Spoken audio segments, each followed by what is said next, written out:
اہتمام کریں۔ اچھا، ایک سوال ہم تک پہنچا ہے کہ بغیر وضو کے نماز جنازہ پڑھنا کیسا ہے؟ بغیر وضو کے،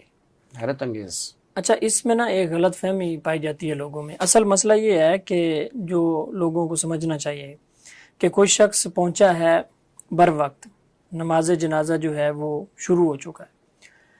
اب وہ اگر وضو کرے گا یا وہاں پہ وضو خانہ نہیں ہے اور تو جنازہ نکل جائے گا تو اس کی قضا تو ہے نہیں، تو اس کے لیے یہ ہے کہ وہ بغیر وضو کے نہیں، یعنی تیمم کے ساتھ پھر وہ جو ہے، بغیر وضو سے مراد یعنی طہارت تو حاصل کرے گا، تو تیمم کرے گا، وہاں پہ جو جناز گاہ ہے وہاں پہ مٹی یا اس کی دیوار کے ساتھ فوراً تیمم کر کے وہ اس کے ساتھ جو ہے وہ جنازے میں شامل ہو جائے گا۔ تو اس سے مراد یہ نہیں ہے کہ وہ بغیر وضو کے، یعنی بغیر وضو سے مراد وہ تیمم کرے گا، طہارت کا جو حکم ہے وضو نہ ہونے کی صورت میں، تو تیمم کر کے وہ اس کے ساتھ شامل ہو جائے گا جنازے کے ساتھ۔ اچھا، تو ایک سوال ہم تک یہ پہنچا ہے کہ موبائل پر بغیر وضو کے، چونکہ ہمارے جنریشن ماشاءاللہ ہماری ایسی ہے کہ الماری تک اٹھ کے قرآن اٹھانا ان کے لیے ذرا ان کو زحمت لگتی ہے، تو وہ کہتے ہیں کہ بغیر وضو کے جو موبائل پر قرآن ہے وہ پڑھا جا سکتا ہے۔ اچھا، آپ نے یہ کہا ہے کہ ہمارے لوگوں کو زحمت لگتی ہے قرآن مجید اٹھانا، تو ویسے تو سہولت ہے، اگر ایک شخص گاڑی میں سفر کر رہا ہے یا کہیں جا رہا ہے، اس اینگل سے بھی دیکھ سکتے ہیں، میں تو دوسرے اینگل سے دیکھ رہا تھا۔ تو اگر کوئی شخص بغیر وضو کے قرآن مجید پڑھتا ہے تو اس کے لیے یہ ہے کہ سکرین کو اگر ہاتھ سے ٹچ نہیں کر رہا، جہاں پہ قرآن مجید کے الفاظ آ رہے ہیں، تو نیچے سے موبائل کو اس نے پکڑا ہوا ہے، سائڈ سے پکڑا ہوا ہے، تو پڑھ سکتا ہے، کوئی حرج کی بات نہیں، لیکن بہتر یہی ہے، پھر بھی افضل یہ ہے کہ وضو کر کے پڑھنا چاہیے۔ اچھا، تو ایک سوال ہے کہ قرآن ہاتھ سے گر جائے تو اس کا کفارہ کیا ہے؟ اس حوالے سے بھی ہماری عوام میں غلط فہمی پائی جاتی ہے۔ کئی لوگ، اس کا کوئی کفارہ نہیں ہے، کئی لوگ یہ کہتے ہیں کہ قرآن مجید اگر ہاتھ سے گر جائے تو جو صحیفہ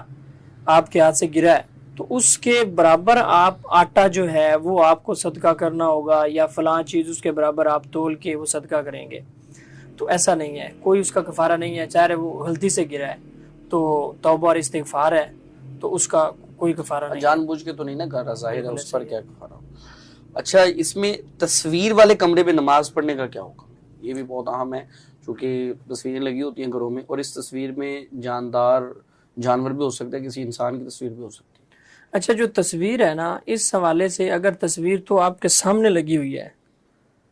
تو پھر نماز نہیں ہوگی، پھر نماز لوٹانی پڑے گی۔ اگر آپ کے پیچھے ہے تو پھر آپ نماز پڑھ سکتے ہیں، لیکن بہتر یہی ہے کہ جس کمرے میں آپ نماز پڑھتے ہیں اس میں کوئی تصویر نہ ہو، یعنی سائڈ پہ ہو یا دونوں اطراف پہ ہو یا سامنے ہو، تو پھر تو اس کو فقہاء نے مکروہ تحریمی لکھا ہے، گو کہ آپ سجدہ اللہ کو کر رہے ہیں، لیکن وہ ظاہر ہے ایک شبہ یہ پڑتا ہے کہ سامنے تصویر ہے، جس طرح قبر کے سامنے اگر کوئی شخص نماز پڑھتا ہے، سامنے قبر ہو تو وہ تو اللہ کو سجدہ کر رہا ہے، لیکن دیکھنے والے کو تو شبہ پڑ سکتا ہے کہ یہ قبر کو سجدہ کر رہا ہے، حالانکہ وہ تو کہے گا کہ میں اللہ تعالیٰ کو سجدہ کر رہا ہوں۔ اور تصویر کے والے سے ویسے بھی جو معاملہ ہے کہ تصویروں کو لٹکانا نہیں چاہیے اس طرح سے کہ ان کا ادب اور احترام کیا جائے۔ آپ گھر میں البم میں تصاویر رکھیں، موبائل میں رکھیں، کمپیوٹر میں رکھیں، یادگار کے لیے آپ اس کو کبھی کبھار نکال کے دیکھ لیں، بچوں کی تصاویر جس طرح ہوتی ہیں، تو وہ تصاویر جب آپ لٹکاتے ہیں اور جب ان کا ادب و احترام کیا جاتا ہے تو اسی چیز سے تو منع کیا گیا ہے کہ آپ نے لٹکائی ہوئی ہیں اور ان کا بڑا ادب و احترام ہے، بڑا اکرام ہے۔ بعض تو دیکھا ہے کہ وہ تصویر ہے تو اس کے گرد وہ